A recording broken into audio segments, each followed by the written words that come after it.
26th question. They had come with high hopes. ತುಂಬಾ ಭರವಸೆಗಳೊಂದಿಗೆ ಅವರು ಬಾಂಬೆಗೆ ಬಂದಿದ್ರು. ಹೋಪ್ಸ್ ಅಂದ್ರೆ ಭರವಸೆ. What hopes did Ananth's parents have? ಯಾವ ಭರವಸೆಯನ್ನು ಅವರು ಹೊಂದಿದ್ರು?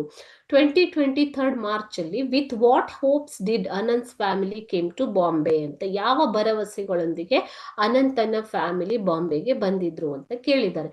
ಅಥವಾ why did Ananth and his family parents came to Bombay? ಯಾಕೆ ಅನಂತ್ ಮತ್ತು ಆತನ ಪೇರೆಂಟ್ಸ್ ಬಾಂಬೆಗೆ ಬಂದ್ರು? ಎಲ್ಲದಕ್ಕೂ ಒಂದೇ answer. Ananth's parents had come with hopes in the miracles of modern science.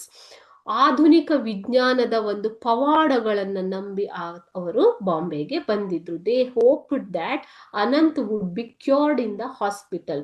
So cure ಅಂತಂದ್ರೆ ಏನು ಮಕ್ಕಳೇ? ಗುಣಮುಖ. ಅನಂತ್ ಇಲ್ಲಿ ಗುಣಮುಖನಾಗ್ತಾನೆ ಅನ್ನೋದನ್ನ ಅವರು ನಂಬಿದ್ರು. He would again walk and run and even take part in the table tennis tournament. So ಆತ ಮತ್ತೆ ನಡಿತಾನೆ, ಮತ್ತೆ ವಾಕ್ ಮಾಡ್ತಾನೆ, ಮತ್ತೆ ಓಡ್ತಾನೆ. ಅದಲ್ದೇನೆ ಟೇಬಲ್ ಟೆನ್ನಿಸ್ ಟೂರ್ನಮೆಂಟ್ ಅಲ್ಲೂ ಪಾರ್ಟಿಸಿಪೇಟ್ ಮಾಡ್ತಾನೆ ಅನ್ನೋದು ಅವರ hope. He would play the sitar and would be a great sitarist one day.